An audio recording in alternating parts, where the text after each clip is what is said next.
नमस्कार, आप देख रहे हैं ग्रैंड न्यूज नेटवर्क और मैं हूं आप सभी के साथ आयुष। अब मेरे साथ देखिए न्यायधानी सहित प्रदेश भर से जुड़ी हुई तमाम खबरें। चलिए अब खबरों का सिलसिला शुरू करते हैं। कल यानी मंगलवार का दिन छत्तीसगढ़ बिलासपुर के लिए एक काला मंगलवार था। जो तस्वीरें आप अपनी स्क्रीन पर देख रहे हैं वे उस दर्दनाक रेल हादसे की है जिसने एक बार फिर से भारतीय रेलवे, विशेषकर दक्षिण पूर्व मध्य रेलवे SSCR के बिलासपुर डिवीजन पर गंभीर सवाल खड़े कर दिए हैं। इस वीडियो में हम जानेंगे कि आखिर ये हादसा कैसे हुआ, क्यों हुआ और इसके पीछे जिम्मेदार कौन है। देखिए ये खास रिपोर्ट। शाम के करीब 4 बजे गेवरा रोड से बिलासपुर आ रही एक मेमू पैसेंजर ट्रेन, एक ऐसी ट्रेन जिसमें आम लोग, छात्र, मजदूर और दफ्तर से घर लौट रहे लोग सवार थे। वह बिलासपुर स्टेशन के पास ही एक मालगाड़ी से जा टकराई। टक्कर इतनी भीषण थी कि पैसेंजर ट्रेन के डिब्बे एक दूसरे पर चढ़ गए और लोहे के ढेर में बदल गए। इस वीडियो में हम जानेंगे कि आखिर ये हादसा कैसे हुआ, क्यों हुआ और इसके पीछे कौन जिम्मेदार है। सबसे पहले जानते हैं कि आखिर हुआ क्या। Gevra road Bilaspur MEMU local train number 68733 ने बिलासपुर और गतौरा स्टेशन के बीच लाल खदान के पास उसी ट्रैक पर जा रही एक मालगाड़ी को पीछे से जोरदार टक्कर मार दी। टक्कर के बाद चीख पुकार मच गई। कई यात्री बोगियों में फंस गए जिन्हें गैस कटर से काटकर बाहर निकालना पड़ा। यह हादसा मंगलवार 4 नवंबर 2025 को शाम लगभग 4 बजे बिलासपुर रेलवे स्टेशन के आउटर पर लाल खदान और गतौरा के बीच हुआ। इस हादसे में अब तक 11 यात्रियों की दुखद मृत्यु की पुष्टि हो चुकी है। ये संख्या बढ़ भी सकती है। इसके अलावा 25 से अधिक लोग गंभीर रूप से घायल हैं, जिनका अपोलो अस्पताल और सिम्स बिलासपुर में इलाज चल रहा है। मरने वाले और घायल होने वाले लोग आम छत्तीसगढ़ी नागरिक थे जो रोजी रोटी और अपने परिवार के लिए सफर कर रहे थे। अब बात करते हैं कैसे हुआ ये हादसा। ये सवाल सबसे डरावना है। रेलवे बोर्ड के प्राथमिक बयानों और रिपोर्टों के अनुसार ये हादसा इसलिए हुआ क्योंकि पैसेंजर ट्रेन ने कथित तौर पर एक रेड सिग्नल को ओवरशूट कर दिया, यानी लाल बत्ती होने पर भी ट्रेन नहीं रुकी। पैसेंजर ट्रेन और मालगाड़ी दोनों एक ही दिशा में जा रहे थे। मालगाड़ी धीमी थी और तेज रफ्तार पैसेंजर ट्रेन ने उसे पीछे से टक्कर मार दी। क्या ये सिर्फ एक रेड सिग्नल ओवरशूट का मामला है? क्या ये सिर्फ एक ड्राइवर की गलती है या फिर उस सड़ी गली व्यवस्था का नतीजा है जिसने यात्रियों को दोयम दर्जे का नागरिक बना दिया है? आपको ये जानकर हैरानी होगी कि जिस बिलासपुर रेल मंडल में ये हादसा हुआ है वो भारतीय रेलवे का सोने का अंडा देने वाला जोन है। SECR यानी दक्षिण पूर्व मध्य रेलवे देश का सबसे ज्यादा माल ढुलाई करने वाला, सबसे ज्यादा कमाई करने वाला जोन है। ये जोन हर साल 25,000 करोड़ रुपए से ज्यादा सिर्फ माल ढुलाई से कमाता है। ये जोन अकेले भारतीय रेलवे के कुल माल ढुलाई राजस्व का लगभग 17% हिस्सा देता है। ये जोन माल लादने के सारे रिकॉर्ड तोड़ देता है। कभी 144 दिनों में 100 मिलियन टन तो कभी 216 दिनों में 150 मिलियन टन। और ये माल क्या है? कोयला। बिलासपुर रेल मंडल की पटरियां यात्रियों की नहीं बल्कि कोयला ढोने के लिए बिछाई गई है। यहाँ रेलवे की पहली और आखिरी प्राथमिकता यात्री नहीं बल्कि कोयला परिवहन है। देश के कोने कोने में बिजली संयंत्रों तक कोयला पहुंचाना इस जोन का एकमात्र लक्ष्य बन गया है। यहाँ के यात्री हर रोज नर्क झेलते हैं। इंफ्रास्ट्रक्चर डेवलपमेंट या नॉन इंटरलॉकिंग के नाम पर सबसे पहले और सबसे ज्यादा पैसेंजर और लोकल ट्रेनों को ही रद्द किया जाता है। कभी कभी हफ्तों तक लोकल ट्रेनें बंद रहती है क्योंकि रेलवे को अपनी मालगाड़ियों के लिए ट्रैक खाली चाहिए। जिस गेवरा रोड से ये पैसेंजर ट्रेन आ रही थी वो कोरबा का कोयला बेल्ट है।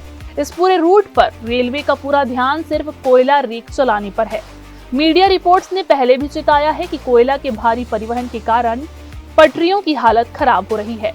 जब आप एक सिस्टम पर उसकी क्षमता से ज्यादा मालगाड़ियों का दबाव डालते हैं, जब आपका पूरा फोकस सिर्फ टन और राजस्व पर होता है तो सबसे पहले सुरक्षा से समझौता होता है। क्या ये संभव नहीं है कि सिग्नलिंग सिस्टम और ट्रैक मैनेजमेंट मालगाड़ियों के इस अंतहीन दबाव के कारण चरमरा गया हो? क्या ये रेड सिग्नल ओवरशूट केवल मानवीय भूल थी या उस थके हुए ओवरबर्डेंड सिस्टम की विफलता थी जो 24 घंटे केवल कोयला ढोने के लिए मजबूर है? बिलासपुर एक जोन है, एक मंडल है। ये भारतीय रेलवे का सबसे कमाऊ पूत है, लेकिन यहाँ के यात्रियों को क्या मिलता है? रद्द की गई ट्रेनें, गंदे स्टेशन और अब मौत। रेलवे अमृत भारत स्टेशन जैसी योजनाओं का ढिंढोरा पीटता है, लेकिन क्या स्टेशनों को चमकाने से ज्यादा जरूरी यात्रियों की सुरक्षित घर वापसी नहीं है? ये कड़वा सच है कि बिलासपुर रेल मंडल यात्रियों से कमाता कम है और उन्हें सुविधा के नाम पर ठेंगा दिखाता है, क्योंकि उसका असली खजाना तो कोयले से आता है। रेलवे ने मृतकों के परिजनों को 10 लाख रुपए और घायलों को 5 लाख रुपए की मुआवजे देने का ऐलान किया है।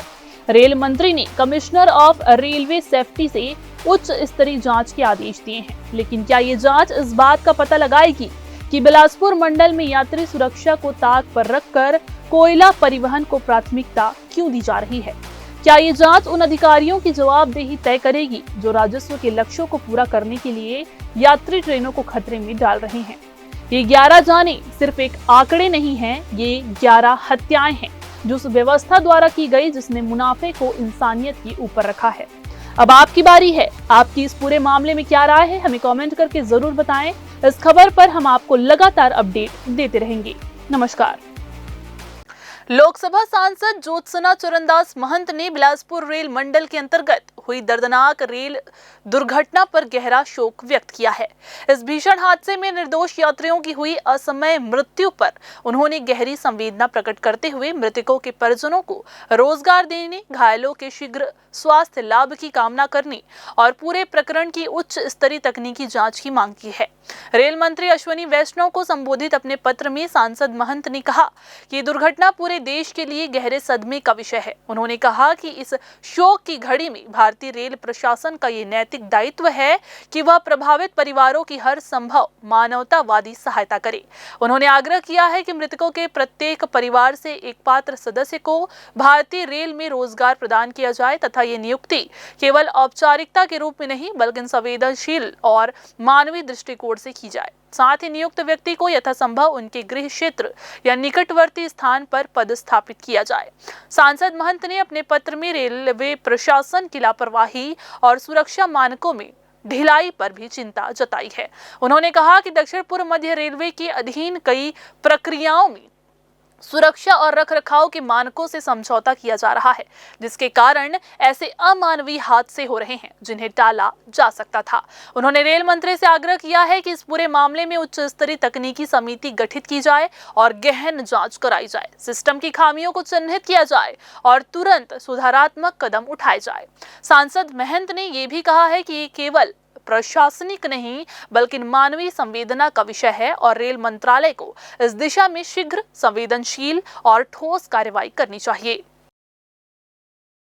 कोरबा से बिलासपुर आ रही एक मेमो लोकल ट्रेन मंगलवार दोपहर 4 बजे मिडिल लाइन पर खड़ी मालगाड़ी से टकरा गई। दुर्घटना बिलासपुर स्टेशन से पहले लाल खदान के पास हुई। हादसे में लोको पायलट समेत अपुष्ट खबरों के अनुसार 11 लोगों की मौत हो गई, 25 से ज्यादा घायल हैं। सभी के शव निकाले जा चुके हैं। प्रारंभिक जांच में हादसे की वजह ऑटो सिग्नल फेल होना माना जा रहा है। हालांकि इसकी पुष्टि जांच के बाद ही होगी। दुर्घटना के बाद सभी ट्रैकों पर बुधवार सुबह से ट्रेन के परिचालन को प्रारंभ कर दिया गया है। जिस ट्रैक पर दुर्घटना हुई थी, सुबह 6:30 बजे पहली ट्रेन गुजरी, उस ट्रैक पर भी ट्रेन का परिचालन चालू कर दिया गया है। दुर्घटना में जर्जर रेल इंजन को पास में ही जवानों की निगरानी में रखा गया है। स्वतंत्रता संग्राम सेनानी और लोकतंत्र रक्षा आंदोलन में महत्वपूर्ण योगदान देने वाले पूर्व व्याख्याता प्रेम शंकर पाटनवार का 4 नवंबर 2025 को दुखद निधन हो गया। उनके निधन से बिलासपुर सहित पूरे प्रदेश में शोक की लहर है।